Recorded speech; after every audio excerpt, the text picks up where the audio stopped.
So this is my next video on the 10th anniversary edition of my graphic novel, The Wooden Heart, dedication video. This is showing you a little bit of the process work. I'm gonna make one more video after this dedication video showing you the final panels from the printed version of the novel. All this stuff is gonna be printed in the final edition of the 10th anniversary edition. So I'm just running through this just to give you my thoughts on where I was when I wrote the book, when I was a kid in college, and who endorsed the book and what happened. If you have not seen my video regarding Netflix and Del Toro plagiarizing my work, please hit that link below and go check that out and watch it. Spread the word and help me get some kind of justice for this egregious act of plagiarism that was bestowed upon me by corrupt Hollywood entities that care not for anyone else but themselves, and a corrupt legal system that tried to fabricate felony charges on me to get me to go away. Please enjoy the video. Go back and watch the second one, or the first one, and The Anatomy of Pinocchio, and I'll see you on the next one. Okay, so I have a couple different items here, and I want to go over a few of them. Predominantly the sequential imagery in the final book, The Wooden Heart, Pinocchio Story by CJ Draden, and the process book for where all my concepts and ideas came from to get to this final product. What I want to show first is that I'm probably going to get there throughout this video, but I also want to save a lot of the detail for the final printing of the 10th anniversary. So I'm just going to run through this real quick. This is a picture of me and Stan Lee. I need to reframe it and get better paper to print it on. But this was the second time I had an encounter with Stan Lee when we did a ceremonial endorsement for my book of The Wooden Heart. I was flown out to his show, Stan Lee's Kamikaze, to do this ceremonial endorsement, and I asked him to sign the book.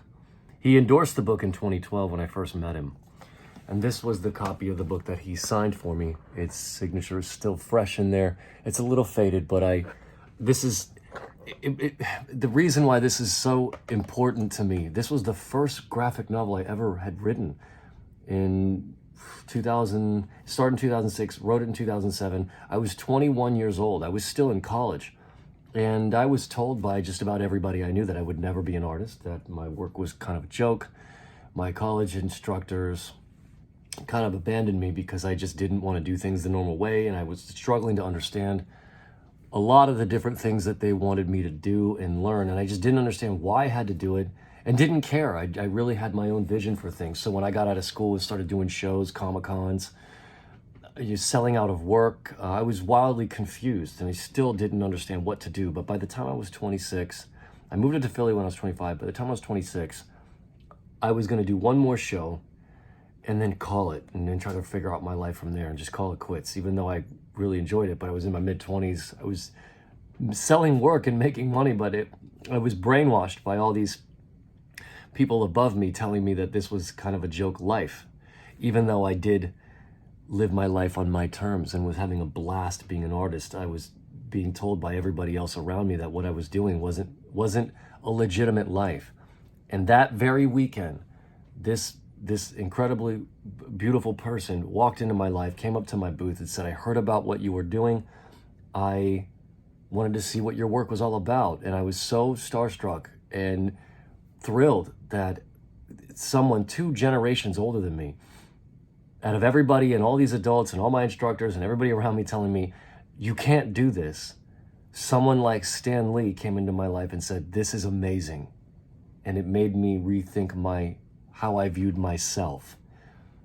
And it made me realize that I could do this, and everything that I was doing was viable and reasonable and purposeful and beautiful, and just anything that the idea of being an artist is probably the most incredible and beautiful thing a person could do. It's the highest, greatest good a person could do. It's one of the most beautiful things to contribute to the world, at least in my opinion. There's so many different awful things that you could contribute to, even jobs. Even though you're a productive citizen, you are people and you don't commit crimes and you're a good person, there are jobs that are just pure evil, like attorneys and politicians and weapons contracts, people like Raytheon and Lockheed Martin and all that crap. You may not be an evil person, but you work for an evil entity. So being an artist and contributing something to the human race to inspire people and allow people to see themselves in a way that the world may not allow them to explain in a vulnerable way, or accept them for that matter, is one of the highest, greatest goods you could achieve. Art will always be one of the most beautiful things a person could do. This is also my opinion. You don't have to agree. So having someone like him come into my life and endorse my very first book, it changed my life. Now, moving on to this. This is the very first process book I had when I started writing it. There were two process books, the process book of ideas and concepts, and another process book with all the storyboards that I paneled out the entire graphic novel from, for which this came from. Something happened to this book along the lines of 2012, when I first met Stanley in Philly. It was the last time I saw it. This is all I have left, and I'm very grateful I still have this one, because if you watch my video on Netflix, this is proof that that this is the only tangible proof I have from that period, all those years ago, from 2007, that Guillermo del Toro did rob me, steal my book, and put it in his movie. Go watch that video, Netflix plagiarism, Guillermo del Toro creativity, Pinocchio. And here we open it. This started as a project of just a poem called Pain from the Scar and Wooden Heart. And from the very beginning of the idea of the book, I knew I wanted to center this story around a man chopping a tree down to build Pinocchio out of grief and death. This is the second page in. And there's the very first drawing of the existence of the idea of a man standing next to the tree with the intention to chop it down to build his son back as Pinocchio out of grief and death. And this was the design. If you saw my previous video, The Anatomy of Pinocchio, this was the designs of how I was going to build that book. I'm going to run through this quickly because I want to save a lot of this for the 10th anniversary edition release. But this is just me going through the process of the notes and the concepts: infertility, death, child loss. She leaves Geppetto for another man. And just kind of going through and designing out the tree and designing out what I wanted to write about. Ideas and concepts for building Pinocchio and the studio, references,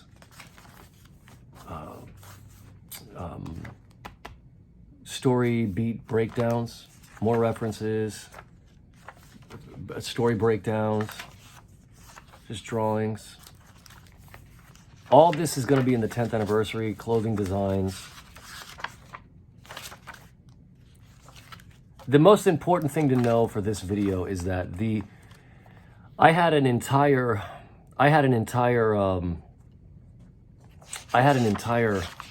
idea. There's some storyboards from the book of him chopping the tree down in his grief and madness.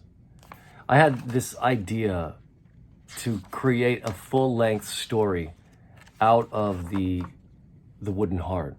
But once I got through the process, I realized that I didn't want to, all I wanted to do was write an origin story about why the doll was made, surrounding this tree. And I'd use a wood burner for that. I didn't want to write a story post the doll being created because people had done it a million times. My story was about why the doll was made. So even though I went through and I wrote out multiple times story beats and ideas and concepts for a progression of a man creating a doll from grief and death, and then the journey to go on beyond that, I cut it all out and I just simply focused on that tree scene, on that hill. And what happened to this man that drove him into madness and grief to chop that tree down and build that doll from that tree. I started with that concept, and after going through all the process of boarding out all this stuff, I really wish I had that other book. I don't know what happened to it. But I started with that concept, and I ended with that concept. I thought it was a lot more powerful to start with the man wielding an axe, walking up a hill to chop a tree down to build Pinocchio, to resurrect his son that's buried by that tree, and end when he chops the tree down and builds Pinocchio from that tree. It was a short story about why the doll was made. And I thought that was the most important part about the Pinocchio story. Nobody had ever done it before. It was my idea, and I was very proud of it. And I searched the internet for a long time looking for books and concepts around that idea, and I found nothing. And this is the staple of, this is the time capsule of proof that this existed in 2007. And here's my 2008 class schedule. I guess a lot of the reason why I was inspired, what inspired the 10th anniversary of The Wooden Heart, was because I went through that legal situation with Netflix and trying to pursue legal action against Del Toro in a really twisted and dark way. I was always ashamed of the things I write because it always comes from a place of heartbreak and personal pain. But watching that man win an Oscar for something that I created so long ago broke me down to just almost nothing. It relinquished a level of insecurity and fear as well, to be able to talk more freely about the things that hurt me in the dark places that I create art from. Please go watch my video, Netflix, Plagiarism, Guillermo del Toro, Pinocchio, Creativity. I'm gonna link it in the description below. But this is the process work, and this is Stanley endorsing my book. And excuse me, I'm sorry for the sirens. I live right in downtown. I live right in a little charming downtown area. This is the process book. I'm gonna make one more video going through the sequential story and showing you the panels for the book, and just talking about why I made some of the creative decisions I made from that. I really wish I had the other process book of all the panels and the original poem to parallel with that graphic novel in this, but I really just wanted to show you the process work in this, and just say that all of this is going to be printed in the 10th anniversary edition, and how much it meant to me to have Stanley endorse this book. And he wasn't the only one that endorsed it. I had an endorsement from the master illustrator James Gurney. I actually met James Gurney at Ringling College of Art and Design in 2007. He came in October when I finished writing and conceptualizing the book and doing all the panels and everything in my children's book class. He was actually the first person that I asked to endorse the book. I was so impressed with his presentation on Dinotopia that I showed him all this stuff at Ringling when I was a student and asked him to endorse it, and he did. If you watch my Netflix post about Pinocchio, the plagiarism post, there was a second person I asked to endorse the book. He's listed on that page. And then the third person I asked to endorse the book was, of course, my man Stan. So look out for my next post about The Wooden Heart, going through this book. And thank you for being here, and I'll see you soon.